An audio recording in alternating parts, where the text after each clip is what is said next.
Our topic for tonight's Jewish Women's Learning is one that I hope is going to be practical and useful for everybody. We've all been in that situation where somebody's asked us a question about Judaism and we feel like we're ambassadors for the entire Jewish people through time. So the topic for tonight's class, great answers for questions our non-Jewish friends ask and Jews often wonder about. And I suppose that's one of the really interesting things as well, is that we often find ourselves being asked questions that we might not always know the answer to. So we're going to look a little bit at how we deal with that too tonight. But I do want to go into 4 major categories that I see of questions that we get asked and how we can best address all of them. So kind of going from the level of our greatest comfort when it comes to asking questions to our most uncomfortable when answering questions, or maybe it'll be the opposite order for you. We tend to have questions about our personal experience or our personal identity. You know, the questions like, oh, you're Jewish. Do you like being Jewish? You know, those kinds of things that are about our experience. We have values-based questions. Do Jews believe in X, Y, Z? Those kinds of questions. Or, oh, you're Jewish. Does Judaism support, and then put your cause in here? So those are the values-based ones. And we also have the kind of myth-busting questions where people ask things, often quite innocently, that might be connected to myths about Judaism, maybe anti-Semitic ideas. You know, like, oh, you're Jewish. I've always wanted to know, how come all Jews are rich? Yeah, these kinds of questions that we're going to address and look at as well. Sometimes these kinds of questions might be asked with kind of a bit of an anti-Semitic undertone, but in my experience, the people who ask them, it's more often that they're asking from a place of curiosity and not knowing that these might necessarily be anti-Semitic questions. And then finally, we'll talk a little bit about some of the practical questions we ask, which are often Torah-based questions, you know, and I know my beautiful boys get asked all the time, why do you wear a little hat? That seems to be the question that they get asked most. It's a very practical question, and it looks into the Jewish tradition and Jewish law. So those are the main areas. To start off with, I'm just going to pop us onto gallery view if I can. And for those who do have the video on, if you just want to raise your hands for the following little poll. For those who don't, you've got reactions down the bottom of your screen if you want, and you can actually, like I'm doing now, just raise your hand like that. It's right at the bottom of your screen. And then even if you don't have your video on, you can participate in our poll if you would like. Okay, so the first question is my mum's favorite. She gets asked it often, and it is, are you a practicing Jew? Just give us a wave if you've ever had someone ask, are you a practicing Jew? Okay, quite a few. My mum's answer is great. She says, yes, and I'm getting very good at it. So there you go. Humor is also a good tool when answering these questions. Okay, has anyone been asked, do you speak Hebrew? Do you speak Hebrew? Okay, has anyone been asked, do you speak Jewish? Yeah, more people have been asked if they speak Jewish than Hebrew. That's interesting. All right. Have you been asked, thank you, Carol, lovely to see you. I like the thumbs up. Have you been asked, do Jews believe in Jesus? Yeah, okay. Have you been asked, why do people hate Jews? Has anyone asked you that? Wow, okay, not as many, but still a couple. Have you been asked if there are many Jews in New Zealand? Yeah, that one that comes up. Or how many Jews are in New Zealand? Yeah. Okay. Have you been asked why Jews are rich and or smart before? Okay, interesting. And just for those who put their hands up, did you feel comfortable answering the question? Just keep your hand up if you felt comfortable answering it. Okay, by the end of tonight, I hope you will. All right. Why are there so many Jews in Hollywood? Has anyone been asked that? No. One, two, three. Okay. Do Jews believe in reincarnation? Okay, yeah. Or any other question, do Jews believe in? And then something that is relevant to other religions and might or may not be to Judaism. Do Jews believe in? You've been asked. Okay, nice. This one's an interesting one. I get asked this a lot. oh, you're Jewish. How come you don't have an accent? Or how come you have a New Zealand accent? Have people been asked that? Yeah. And I was talking to Mia about this earlier in the week. There's an assumption that if you're Jewish, you're from Israel for some people. And so they're confused as to why you would sound like a Kiwi, or British in Mia's case. All right, this one's my favorite. Do you know, and insert the name of a random Jew somewhere in the world. Oh, you're Jewish. Do you know anything from like Elaine Silverman to Barbara Streisand? Yep, okay. The thing I find hilarious and amazing is that very often I do. So I'll get that a lot. Oh, you're Jewish. Do you know blah, blah? And I'm like, oh, yes, actually, she taught me at Hebrew school or whatever it was. So often it is the case. All right. And the last one, have you ever been asked, second to last one, have you ever been asked, do you celebrate Christmas, or what do you do at Christmas time? Okay, almost everybody there. Yeah. And the last one, have you ever been asked by a Christian who could quote scripture even better than you could about a certain passage from your Torah, and you thought, not entirely sure what's going on there? Anyone? Yes. Yes. Okay. All right. Okay, so that was just a poll of some of the questions to get a sense. And I think one of the things that we all find is that, particularly being in New Zealand, where it's a much smaller Jewish population, we are never just representing ourselves when we answer these questions, right? We're very often representing the whole of the Jewish people. Yeah. Welcome back. We've had some people come and go, some new people. And there's a chat running as well. So if you want to put anything in the chat, you can add it, or if there are any particular questions that you have, then you can put them in there too, or ones that I might have missed in the poll. We'll have a chance to address those later too. And welcome to those of us who are just joining now. We've been looking at some of the questions that do come up and how we can deal with them. So I think it is important to remember we're representing all Jews when we are answering these questions. But the good news is we've got very good material to deal with. The Jewish tradition is amazing. We're a culture of asking questions and looking for answers. So because of all of those things, it means that actually there's a wealth of ways that we can respond to these. And I don't think there's any shame in letting people know when we don't know the answer, and we can continue on our learning journey. We can learn more. The other thing I think is that we shouldn't be scared of being proud of Judaism. The late Rabbi Sachs, may his memory be a blessing to all of us, used to talk about the way that when we look at Jewish history, we can see that whenever Jews were proud to be Jewish and openly Jewish, anti-Semitism actually decreased. And the more that Jews assimilated and tried to hide their Jewish nature, the more anti-Semitism increased, and the bigger problems we had in terms of the leadership turning against us as well. So no harm in us being proud to be Jewish, and we're going to look at some of the answers that we might give, which aren't just answers to questions, they're also our role as an ambassador. And I might just say, I feel this is a Kiwi too, especially when I'm in Australia. If people ask questions about New Zealand, I feel obligated not just to give the answer's important, but to give an answer that also makes sure they know how great New Zealand is. Yeah? And I think it's the same thing when it comes to talking about Judaism as well.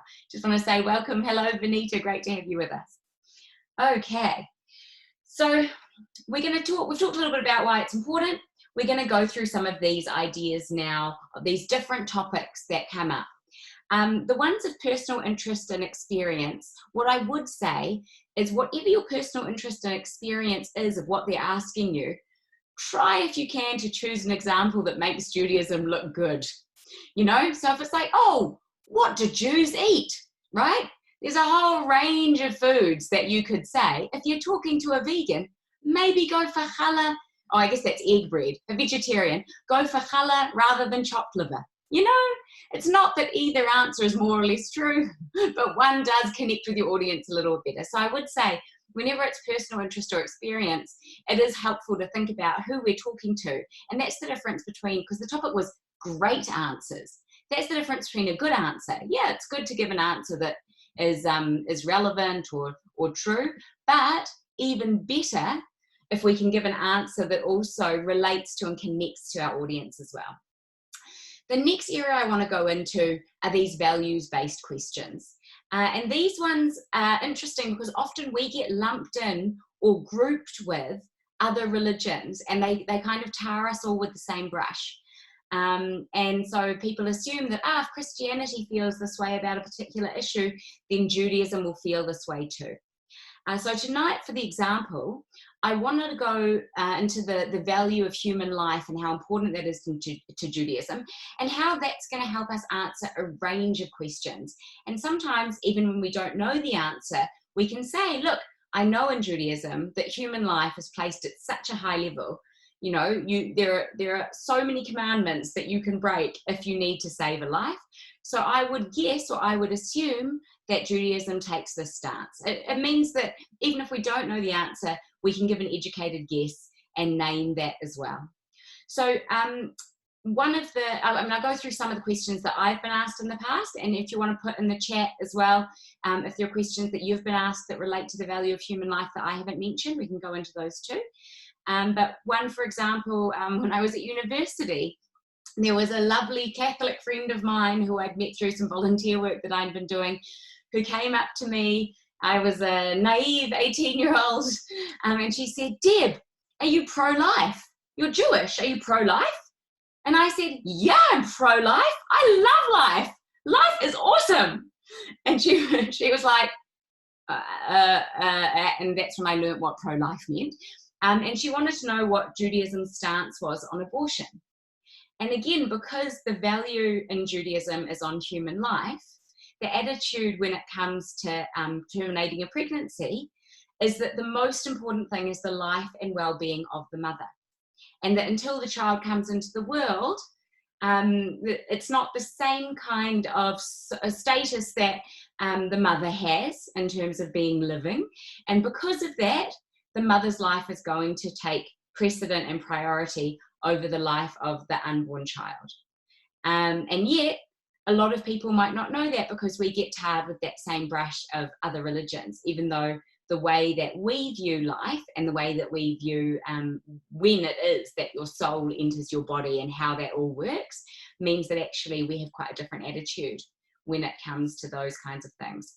It also plays out when it comes to IVF or other treatments to help with fertility, because again, there's this mitzvah to procreate. It's a really important part of being Jewish is to continue the generations. But also we have this value on human life. And so if there's ways that science can assist us when it comes to life, Judaism is often very, very quick to adopt new technologies that enable life. And the other thing that we should probably point out there is it doesn't mean that we don't have particularly Jewish ways of dealing with these things. So for example, when it comes to things like storing eggs, there still seem to be value in those, even though they aren't considered to yet be human life. And so for Jewish organizations that work in that space, they will have special ways of dealing with eggs that are not used. It's beyond the scope of today's talk, but you know, there are layers and layers that we can go into with each of these topics. But basically what it comes down to is what is the underlying value? And if that value is life, it's going to give it plus clues to how we answer these questions. Same thing with blood transfusions as well, with medications that aren't kosher, with if you need a valve in your heart, then you can have a pig's valve put in. It's not a problem. It's all about saving human life. That is the most important. It also means that we come down hard from a Jewish perspective on things that are not life promoting. And that is why when we were looking at the kind of the Jewish value around the end of life choices that New Zealand was deciding, the value fell on the other side, which is actually when you value life that much, you've got to say that from a Jewish perspective, the time we enter the world and the time we leave the world is not under our control, and that is something that we would leave up to Hashem. So again, with all of these different issues, you might not know exactly how Judaism deals with each one of them, but if you can explain that in Judaism, the most important thing is the value of human life, one of the most important things, then that will also help in terms of the discussion that you're having with someone who's not Jewish. And the other thing, again, I think it's really nice PR for the Jewish religion. I feel really proud that we are willing to be so flexible about other mitzvot when it comes to the value of human life. It's a really beautiful value and something that I think we contribute to the world as well, that we share with other cultures how important human life is. I've been working with some of the bat mitzvah girls, learning a bit about Judaism and the history of Judaism. And some of you will be familiar with Rabbi Sachs's book, Radical Then, Radical Now, Ken Spiro's work, Crash Course in Jewish History. And these rabbis talk about the way that child sacrifice was the norm, leaving children out, exposure. Just if you had a child and it was a gender that you didn't want, or there was something that wasn't right about them in your mind, a deformity or something like that, you just leave them on the side of the mountain and, let nature take its course. Judaism was very different, always has been, with that value of human life. So that's an example for our values-based question. I know there's some questions coming through in the chat, and I'm just going to open those up and have a little look to see some of those. All right. We've got some discussions as well about in Judaism being so many different things. It's like, what's the Jewish perspective on that? Well, there might be a difference between the Reformed Jewish perspective or the modern Orthodox Jewish perspective, the Hasidic perspective, and ultra-Orthodox perspective. Speaking of ultra-Orthodox, while we're doing our little poll, just back to gallery view, give me a wave if anyone's had questions come out of the unorthodox series. Yeah, interesting, eh? That didn't really help us, did it? Maybe that's something else for the discussion at the end. Okay. All right. So where does Judaism stand with regard to organ donors? Fantastic. So increasingly, we're saying yes when it comes to organ donation because it saves life. There are these amazing posters that you find in learning institutions around the world now that have pictures of like respected, famous rabbis, and it shows which ones are organ donors. And we've got members of our own Sydney Beit Din who are on there. We've got Rabbi Lawrence on there, who used to be a rabbi in New Zealand. And they haven't asked him yet, but I'm sure my husband would be very happy to go on the poster. And yeah, it's becoming increasingly mainstream that organ donation as an Orthodox Jew is something that not only you can do, but you should do. Where we draw the line is when it comes to donating our body for things other than immediate life-saving. So to give your body as a cadaver for medical students is already a step removed in terms of life-saving. So it would be less appropriate to do that. You'd get an absolute yes for organ donation. Not really worth desecrating a body when it's not going to save a life immediately, and that learning can be done in a different way or with a different body. So there's that side of things, but also when it comes to like the art that you get where people can donate their bodies to have them kind of stripped down layer by layer and put in formaldehyde and stuff, no, totally not in Judaism. Donating your body for saving life, absolutely. For other purposes, not so much. That's a really interesting one. Philip has talked about circumcision as well, like how do we respond to circumcision these days? Let's keep going, and I think that's a really good one for us to talk about at the end. It's really interesting when you've got a religion that's thousands of years old, and you've got different practices that are coming in and out of fashion as well. When I was growing up, particularly in America, it was like if you didn't get circumcised, that was gross and it was unhealthy for the baby and it was going to cause problems, and it was kind of like a blanket coverage thing. And now it's talking about, wow, circumcision, the baby doesn't have a choice, and how can you go and do something to your baby's body when they don't have a choice about it? There are some of these arguments coming up, and it's something that we can go into a little bit later on as well. The third topic I want to go into, because I will stick to time, and then those who wish to hang around and chat more, we can. The third topic is those questions where we need to do a bit of myth busting. And for a couple of you actually have heard this story before in one of my other classes, but the most interesting example I had of this was of a person who was working with someone I knew. We were all at a work function together, and they were like, "Oh, you're Jewish. I've learned all about the Jews before I came to New Zealand." And the lovely lady that I was talking to told me that she'd grown up in Korea, And in Korea at school, they had learned a little bit of Talmud, and they had been taught that Jews are very smart, are very successful in business, good, and consequently good at making money. And she wanted to know what our secret was. How come Jews were so in her, from what she had learned, so wealthy and so smart, and how come they were so overrepresented in statistics, when it comes to qualifications and awards and top 10 lists, all of these things. Why are Jews so overrepresented? And interestingly, for her, there was not even a hint of anti-Semitism in it.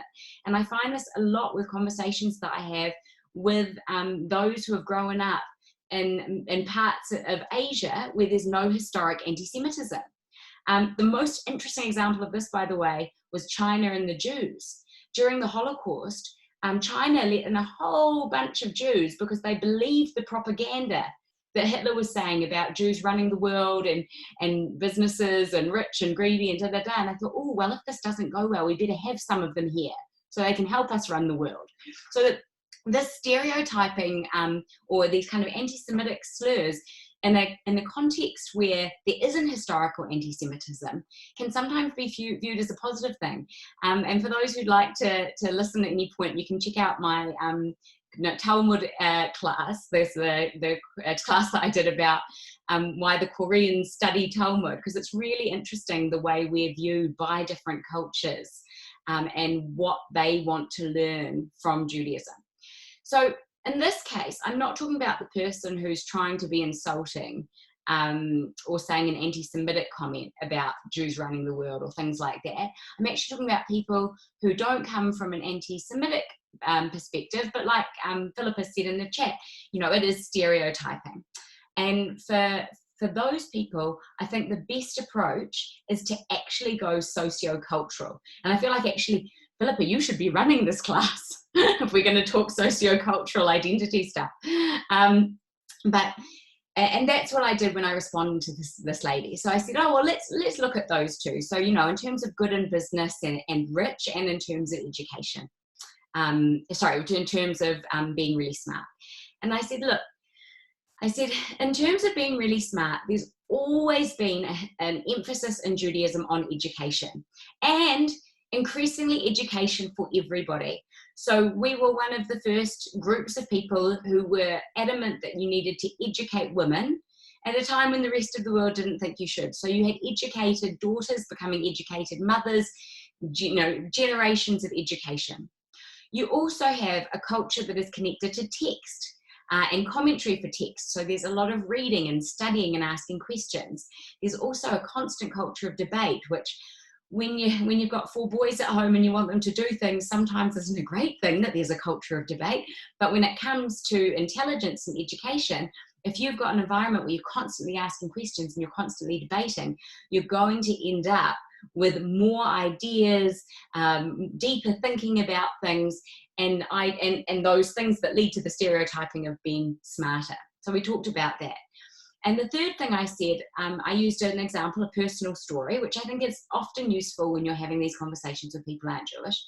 I said, look, my family escaped the Shoah, the Holocaust. And one of the messages that I always grew up with, particularly Dad, thank you, Dad, was, people can take away everything from you, but they can't take away your education, which was why he was so devastated when I completed my law degree and decided not to sit the bar exam because I didn't want to practice. But you can, it's education, no one can take it away. So this idea of education being such an important part of Judaism, but also having a history of being kicked out after place after place after place and having possessions taken away from us, the one thing we could take with us was education. So it became incredibly important. So that was how I answered the question about why are Jews so smart. And again, if you've got other answers as well, it'd be great to hear in the discussion, or you can type them in of how you've answered those questions if you found them useful. The other one, I think also, if people start to get into genetic stuff, which can often be uncomfortable, it is interesting to note that as a religion, we've always taken our best and our brightest and encouraged them to get married and have children. So in other cultures, the people who are considered to be the smartest and have the knowledge often are expected to live a life of celibacy and separation, where they don't have children. And so genetically, but also culturally, those things aren't being passed on in the same way as when you've got people who are encouraged by their culture, not just to get married, but, you know, to be fruitful and multiply and have 13 children. You have those genes and also that knowledge that culturally being passed on as well. So those were the areas we talked about with education. When it comes to kind of Jews being rich or good at business, again, I talked a lot about the refugee stuff, that again, when you're moving from place to place and having to reinvent yourself every 2 or 3 generations, that's one of the things that happens. Like you, and the other thing I found is that often I'm talking to people who are immigrants, and so they can relate to that. They've seen with their parents that they came to a country, they didn't have the language, they worked really hard, they started their own business, so that the next generation could get an education in that country, in that language, so they connect to that journey as well. And you think when you've done that journey so many times over and over and over again, of course it has an impact. The other thing is when you grow up and you're learning all about different Jewish laws, the kind of thinking that you get, Talmudic thinking, is useful and transferable to other areas of life. So you're already going to be a good problem solver. You need to be a good problem solver when you're in business. You're already going to be able to take different disparate ideas from different places and see what they have in common, what's different about them, how you can reconcile them. That's innovation and entrepreneurship.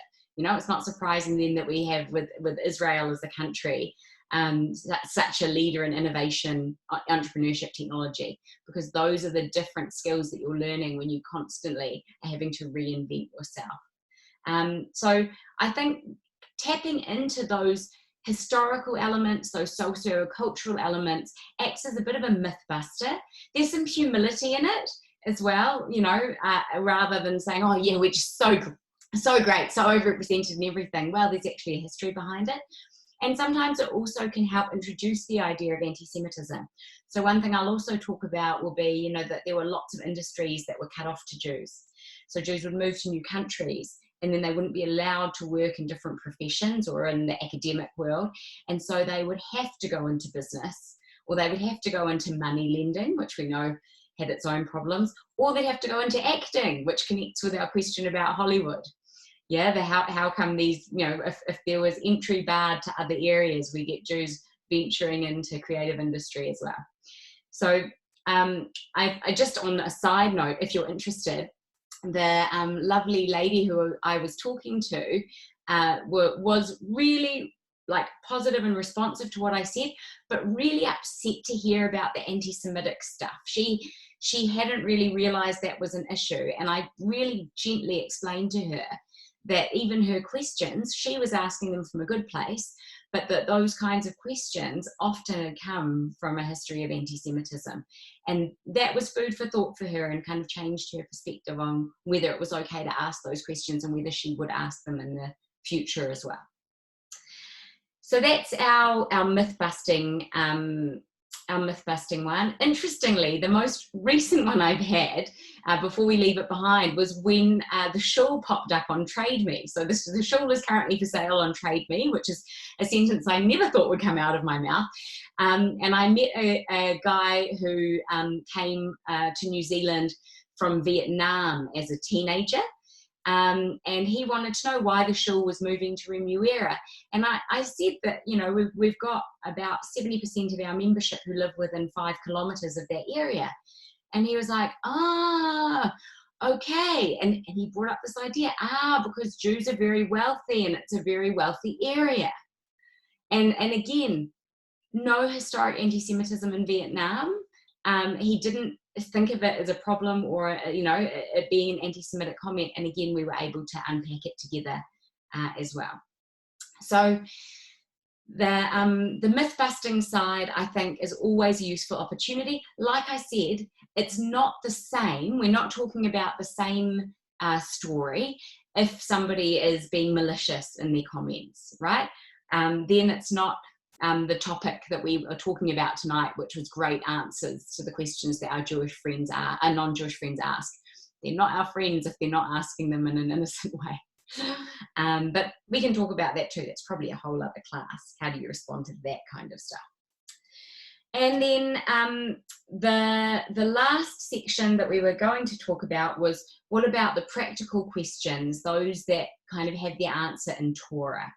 And again, just going back to our group and to our poll, for those who are still happy to wave at us, have you been in a situation where you're at a Friday night meal or a Friday night service in shul and somebody like asks a question about the proceedings, and then you are expected to know what's going on? Yeah, so some people have been asked, yeah.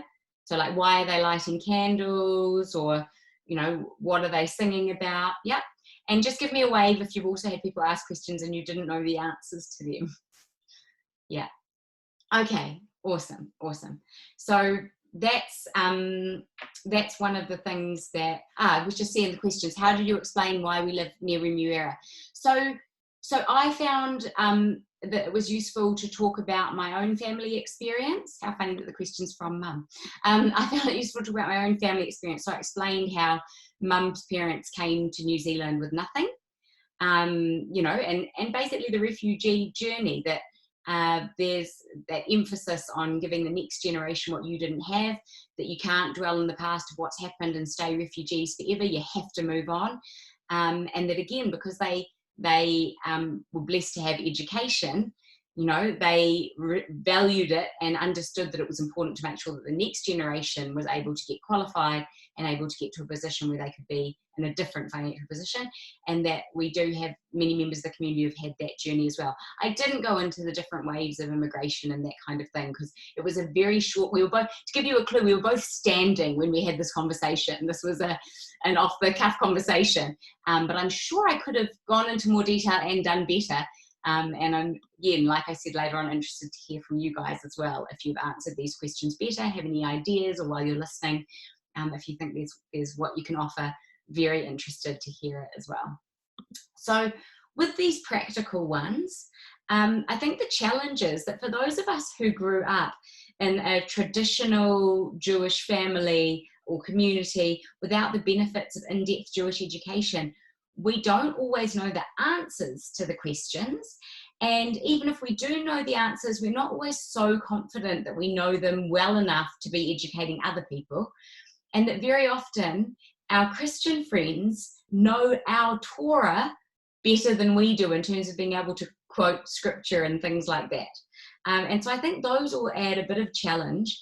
And then the other aspect, there's a lovely story that I'm sure many of you are familiar with, about the mum who's in the kitchen getting ready for Pesach, and she puts the chicken in the pan, and before she puts it in, she just cuts off the tail. And her daughter says to her, "Why did you cut off the tail?" And she says, "It's what my mum always did." And so they go and they ask the grandma, "Why did you cut off the tail?" And she said, "Well, it's what my mum always did." And then they go to Shalom Court, and Great Granny is sitting there, and they say, "Great Granny, why did you cut the end off the chicken?" And she says, "My pan was too small." And, you know, it's this classic example, right, of how if we're not careful, we can end up doing things or believing we're doing things because they've always been done that way. And so the thing I'd encourage is that when someone asks you, someone who's not Jewish asks you about something, and all you know is you've grown up cutting the end off the chicken and you don't know why, it's a fantastic opportunity for us to increase our learning and our knowledge and find ways to share that with others as well. So for us today, oh, by the way, there's a lovely shul version of that story, where there's this shul where as the people come in, they bow as they enter, and there's a traveling rabbi who's never seen this tradition before, and he's fascinated by it. Everyone comes in and they bow as they enter, and they say, "Yeah, we've always done that. Always as we walk through the door, we just bow our heads before we pray." And he says, "Wow, I've never seen that tradition before." And the old timer at the back says, "What are you all talking about? before we moved, the old shul's door was too low. And it's the same as the chicken story, right? Why are we doing these things? Because we've always done them. This gives us an opportunity to say, well, why are we doing it? We can go back to a source, and usually it'll be in Torah why we're doing it. So for things like why we do Shabbat, this idea of it being a memory of creation and of the exodus from Egypt. You know, we were slaves. Shabbat represents our freedom, but also this idea of us being holy and imitating Hashem, and that if it's holy to create during the week and then rest, that's an aspect too. And then there are beautiful ideas we can bring in as well about how it's just about leaving the world the way we find it. There's humility in it, understanding that, you know, Hashem's running the world and I don't have to. And that's what we do as soon as we move into Shabbat. And then as we go into the different rituals, very often they'll be based back in text. So if we ask, you know, oh, how come you have two loaves of challah? Well, that's because when the Jews were wandering in the desert and they were collecting the manna that fell from heaven, this food, they were expected to collect 2 portions on the Friday so that they had for the Friday and for the Sabbath. And in memory of that, we do that as well. You know, why do you light a minimum of 2 candles? One to remember the Sabbath day and one to keep it. That dates back to our commandments. Again, it's okay when we don't know the answers. And I think, again, it gives us an opportunity to explain a little bit about what it is like being Jewish in New Zealand. You know, where you can say, look, I've grown up always doing it. It's part of our family tradition. I'm not sure exactly why. Let me find out and I'll let you know as well. Got another couple of questions coming in as well. Philippa is recommending to us the Jewish Book of Why. Excellent resource, fantastic. You can get it in the box set with the Jewish Book of Why and the Part 2 book as well. And just a little plug, you can get it from Gold's Australia, but you're not allowed to get it as a bar bat mitzvah present because that's the one that mum and dad like to give to bar bat mitzvah girls. And then the next question here, how to answer why some Jews keep kosher and others don't. Why don't we go to shul often and others do? I think it's a really, really good point that very often, and again, it came up when we were looking at this movie this TV series Unorthodox. Well, if you're Jewish, how come, you know, you don't do this or you do this? Or does this represent all Jews? Or does this represent any Jews? And I think one of the things that it's useful to talk about is the spectrum idea that came up at the beginning. And what does come up is that Judaism is more than just a religion. That Judaism is in a sense an ethnicity as well. I know it can be controversial to talk about it that way, but especially now with the DNA spit tests and everything, you know, we had a lovely situation where a neighbour of ours who's known us for many years walked into the house and said, I'm 18% Jewish. And Dad immediately went to the drawer and got him a kippah, and he was like, I'm good. But what does make someone Jewish, and why do we have these spectrums in terms of Judaism? These are questions that we're asking ourselves as a people as well, and what that looks like. And I think it can be very confusing for people from the outside.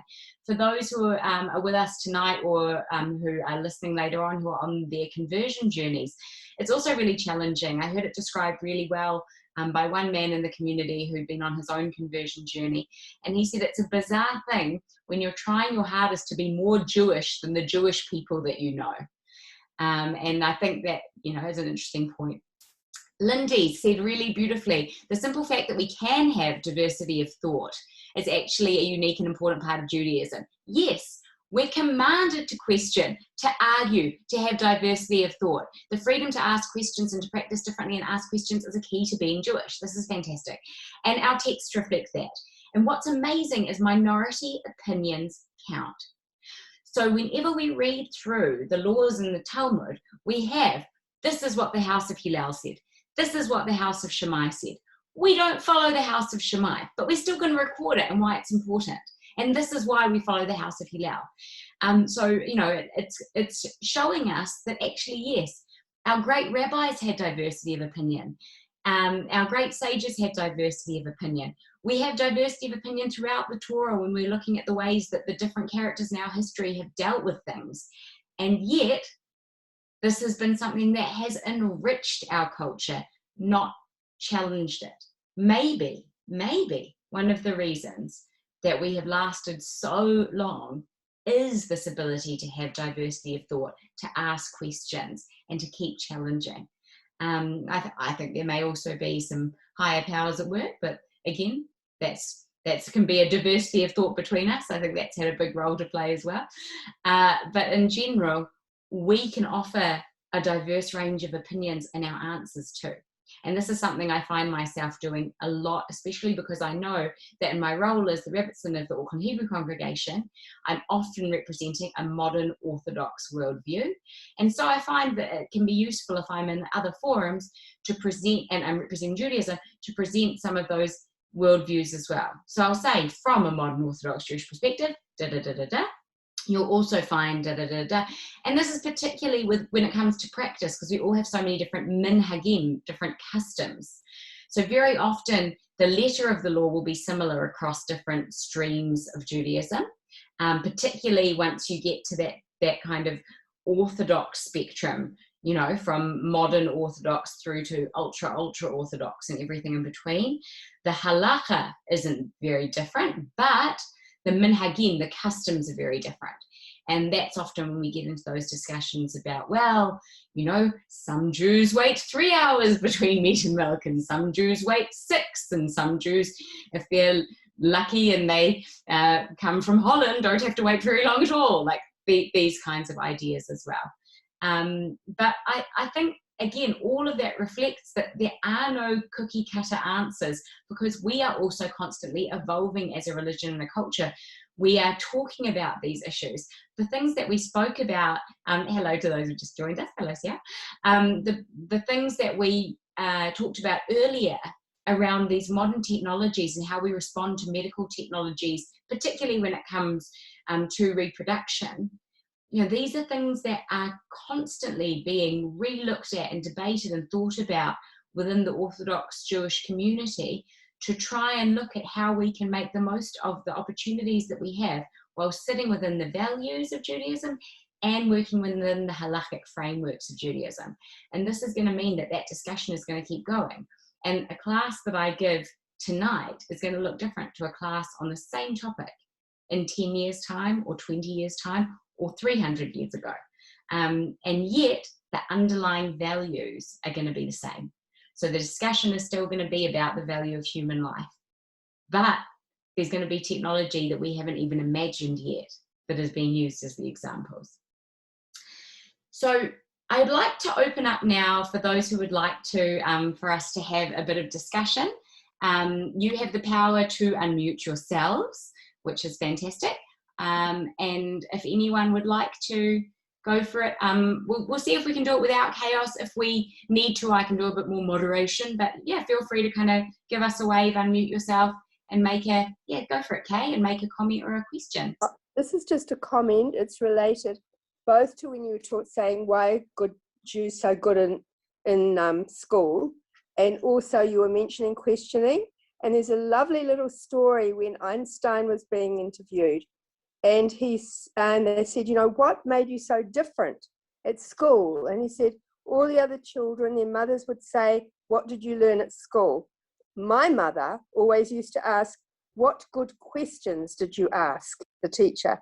Beautiful. Wow. What a Jewish response, eh? Awesome. Thank you, Kay. Lovely. Yeah, Judy? Hi, everyone. I remember being at work and I had someone also asking quite innocently, again, from one of those countries in Asia, why are Jews so clever? And of course, it always puts you on the defensive. So I did a bit of reading about it and actually wrote to her because I thought it was a really important thing that I needed to answer, because she said a few other comments. And one of the things that I read was that this whole idea of early universal literacy came from a religious need to know what God wanted from us. And that's why we all had to have that universal learning.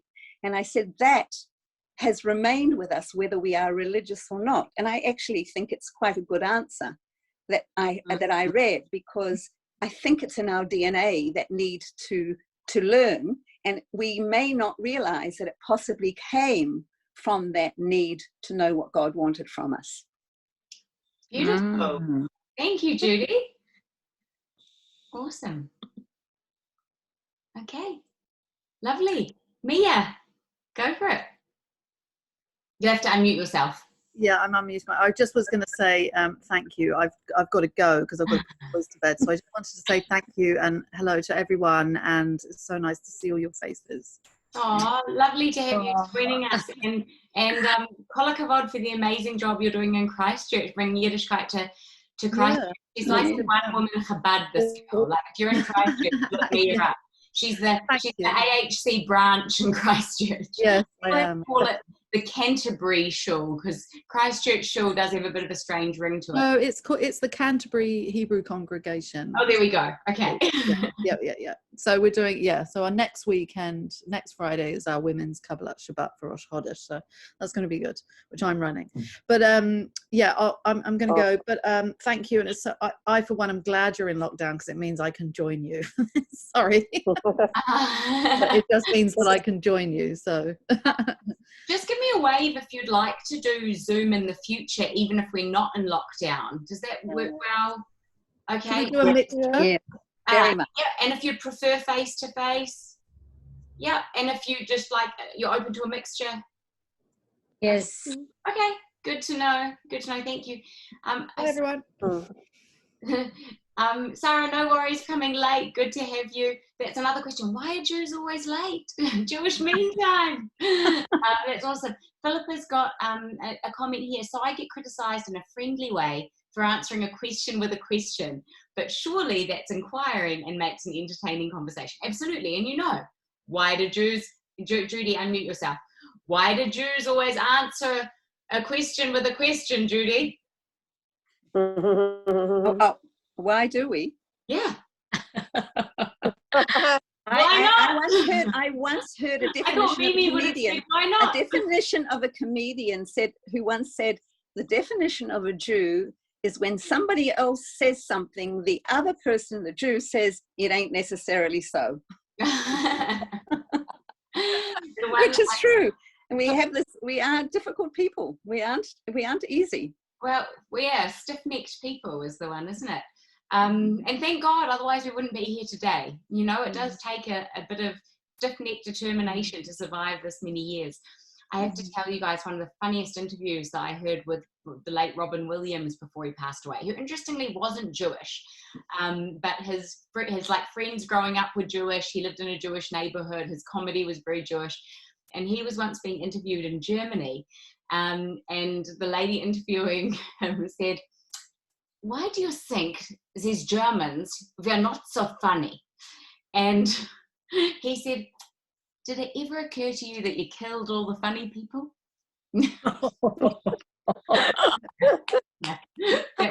That was the response. Interestingly, she did not laugh. Yeah, did not find it funny. Yeah. Okay. So any other questions before we finish? Yeah, Mum, go for it. This is actually A, very personal, and it's about you. Oh, and B, that's right. I can mute you if I get uncomfortable. You can mute me anytime you like. And fun enough, it's not a question from someone Jewish, but a non-Jewish, but awkward questions from someone Jewish. And I'm not. It was when you came back from Israel, and I'd left you in Hamburg, vegetarian and unobservant, and then you came home kosher and observant. Okay, that wasn't Hamburg, by the way. There was Israel in between. And I was talking to your cousin Ivor, Ivor is. And I was talking to cousin Ivor, and I explained this to him, that you'd returned and it was lovely to see you, and you'd come home both kosher and observant. And he looked, and he didn't look because he was by phone, but he sounded remarkably puzzled and said, why would she want to do that? And I wonder. I love this. If you have an answer for people who just ask that very strange question of why would you want to do that? Absolutely. One of my favorite explanations that I've heard, or observations that I've noticed about how we are as Jewish people, is that wherever you sit on the spectrum of religious practice or observance, you think that whoever is a little bit below you isn't even really Jewish, they're not doing it right. And you think everybody who's further along the spectrum in terms of observance and religious stuff is completely mashugana, they're crazy. And this goes without exception. It doesn't matter where you are on the spectrum, you know. And one of the examples that I saw of this, wow, I just saw we've got Carolina joining us from Germany. Hello. I mean, it's wonderful to see everybody, but really she has come a long way tonight. And so, you know, one of the real amazing moments for me when I noticed this was when I was studying in Crown Heights with the Chabad community. And they were talking about how the tradition in their community in Crown Heights is when a woman gets married, she cuts her hair to a pixie cut and then wears a sheitel. And the next neighborhood along, they were talking about another ultra-Orthodox group where the women would shave their heads when they got married. And they were saying how ridiculous it was and how silly, and you know, why would you do that? It was completely unnecessary, and that their pixie cuts were so cute and that the shaved heads weren't, and having this whole discussion. And I thought, wow, it really doesn't matter where you sit on the spectrum. You really do think that the people below you aren't doing it right and the people above you are crazy. Exactly. And so I think that's probably the answer is, you know, there's an element of our practice that we assume we're doing it the right way. And one of my, Esther's now left, but one of the things she says that I really like is she talks about like past Esther, present Esther, and future Esther. So she'll get home after a long shift at work and be like, oh, past Esther made a frozen meal for me. I'm so grateful to her. You know, that's how she describes it. And I think we just want to be careful with our judgment that we're not putting ourselves into any position where future Deb or future Cheryl or future Elaine or, you know, future Shirley doesn't end up in a position where we've judged ourselves out of some kind of lifestyle that future us might want. And it could be in any direction, you know. Really, we need to work out what practice is right for us now. And hopefully we're always trying to improve our practice and increase our spiritual connectedness, because otherwise what's the point? But the ways in which we do that are going to vary at different points in our life.